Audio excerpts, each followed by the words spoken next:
Kuwait के बादशाह का कासिद इमरान खान के पास पहुंच गया। अरब ममालिक ने कप्तान की मदद करने का ऐलान कर दिया। इमरान खान को आलमी दुनिया में इज्जत मिलने लगी। कुवैत के बादशाह ने कप्तान को बड़ा तोहफा भेज दिया। अरब ममालिक ने सारी दुनिया को इमरान खान से दोस्ती का सबूत दिया। राना सनाउल्लाह को लगाम डाल दी गई। कप्तान को गिरफ्तार करने वालों के ख्वाब चकनाचूर हो गए। अरब ममालिक की पाकिस्तान की सियासत में एंट्री। दोस्तों, कुवैत ने इमरान खान की तरफ दोस्ती का हाथ बढ़ा दिया। इमरान खान को बादशाह ने बड़ी ऑफर कर दी, क्योंकि गुज़िश्ता एक हफ्ता पाकिस्तानी सियासत में बहुत अहम और परेशान कुन रहा। पल पल बदलती सूरत हाल ने हम सबको अजीबो गरीब दर्दनाक सूरत हाल से दो चार किए रखा। एक तरफ साबिक वज़ीर आज़म इमरान खान की गिरफ्तारी, और गिरफ्तारी भी ऐसी जिसकी पाकिस्तानी सियासत में कोई मिसाल नहीं मिलती। एक ऐसा इंसान जिसने पूरी दुनिया में पाकिस्तान का दिफा किया हो और हमेशा करप्शन फ्री पाकिस्तान का ख्वाब देखा हो, इस पर करप्शन का इल्जाम लगाना और इसे अहाता अदालत से ऐसे पकड़ना जैसे खुदा न ख्वास्ता वो कुलभूषण यादव से बड़ा दहशतगर्द है। फिर जिस रकम की बात की जा रही है, इसकी मंजूरी पूरी काबीना ने दी। काबीना को भी नजरअंदाज करके सिर्फ एक इंसान से इंतकामी कार्रवाई करना पीडीएम का ओछा हथकंडा था, जो बहरहाल अदालत उस्मा ने नाकाम किया।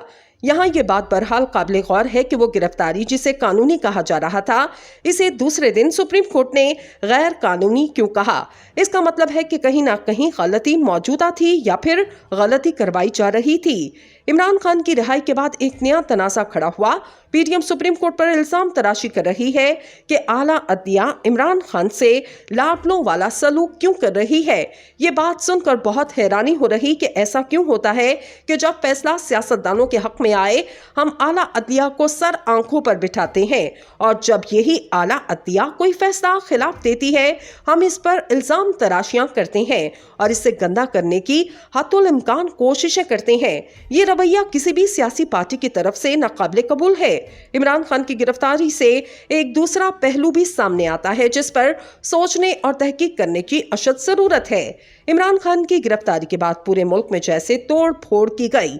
सरकारी इमलाक, दिफाई तंसीबात को नुकसान पहुंचाया क्या? इसके पीछे आखिर कौन लोग थे, ये जानना बहुत जरूरी है।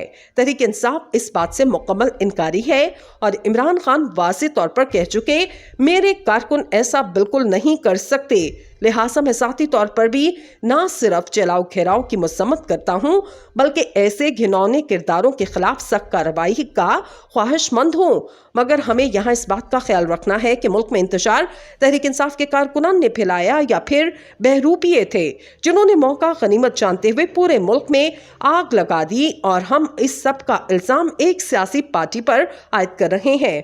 मुझे ज़ाती तौर पर इमरान खान की तजवीज़ पसंद आई कि इस कार्रवाई या तो आला अदलिया करे या फिर कोई न्यूट्रल कमेटी बनाई जाए जो सच की बुनियाद पर इन किरदारों का तयन करे, जिन्होंने पूरे मुल्क को तबाही की जानिब धकेलने की मज़मूम कोशिश की।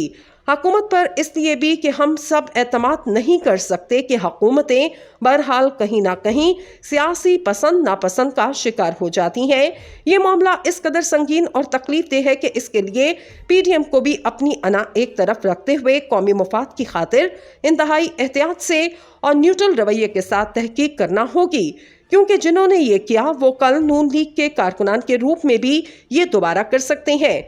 लिहाजा इंतहाई ज़रूरी है कि ऐसे किरदारों को बेनकाब किया जाए और मलबा तहरीक इंसाफ पर डालने के बजाय हकीकी अनासर तक पहुंचाया जाए। इमरान खान की गिरफ्तारी और रिहाई के बाद जो कुछ सुप्रीम कोर्ट के साथ इत्तेहादी जमातों ने किया, इसकी भी मजम्मत की जानी चाहिए। तमाम जमातों को इस खौफनाक रवैये से बाहर आना होगा कि जजेस हमारे हक में फैसला दें तो अच्छे, और अगर हमारे खिलाफ फैसला आए तो खुदा न ख्वास्ता वो करप्ट हैं। सुप्रीम कोर्ट ने 14 मई इंतखाबात की तारीख मुकर्रर कर रखी है और हमारी हुकूमत इंतखाबात के बजाय 14 मई को सुप्रीम कोर्ट के सामने दमादम मस्त कलंदर करने के लिए इकट्ठी हो रही है। क्या ये इलेक्शन से भागने का आसान बहाना नहीं? कभी ऐसा सुना या देखा कि किसी सियासी जमात ने अपने दौरे हुकूमत में धरने का ऐलान किया हो? पीडीएम करने जा रही है, और अगर बात सिर्फ धरने की होती तो शायद इतनी हैरानगी ना होती। दुख तो ये है कि मौलाना फजल रहमान ने जैसे हाथ के बदले हाथ, सर के बदले सर और टांग के बदले टांग मांगी, ये सीधा सीधा मुल्क को दोबारा जंग की तरफ धकेलना है। अगर तहरीक इंसाफ या किसी भी सियासी मजहबी जमात के कारकुनान का ऐसा एहतजाज खिलाफ कानून है तो मौलाना फजल रहमान के लिए दोहरा मयार नहीं होना चाहिए। अगर आज सुप्रीम कोर्ट के सामने अनारकी फैलाई जाती है और मुल्क को तोड़ फोड़ की जानिब धकेला जाता है, तो हमारी हुकूमत और इदारों को जमीयत उलमा इस्लाम और इनके हमायती जमातों से भी वही सलूक करना होगा जिसके वो हकदार हैं। ऐसा नहीं हो सकता कि एक तरफ तो 9 मई जो कुछ हुआ हम इसकी मजम्मत करते रहें और दूसरी जानिब हमारे ही इत्तेहादी हमारे समेत इस खौफनाक सूरत हाल को दोबारा दोहराएं।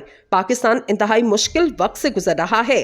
हम सब इस मुल्क के शहरी हैं, ये हमारा घर है और हमने इसी घर में जिंदगियां गुजारनी है। ये सियासी बहरूपिये तो सिर्फ यहाँ हुकूमत करने आते हैं।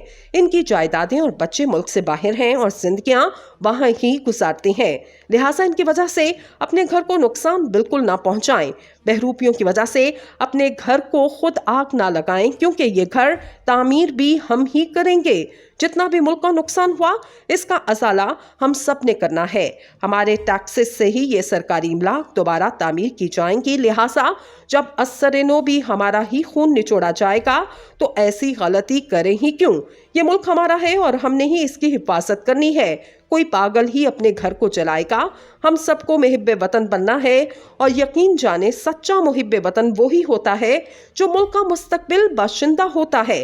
अल्हम्दुलिल्लाह हम सब मुहिब्बे वतन हैं और हमें पाक सरजमीन और इसके इदारों की इज्जत करनी है ताकि दुनिया हमें इज्जत दे सके। दोस्तों, आज जो पीटीएम के साथ पूरी पीटीएम हुकूमती सहूलतकारी के साथ है, जो सुप्रीम कोर्ट के सामने धरना देने जा रहे हैं, जो इनके साथ हो गया ये किसी दुश्मन के साथ भी नहीं होना चाहिए।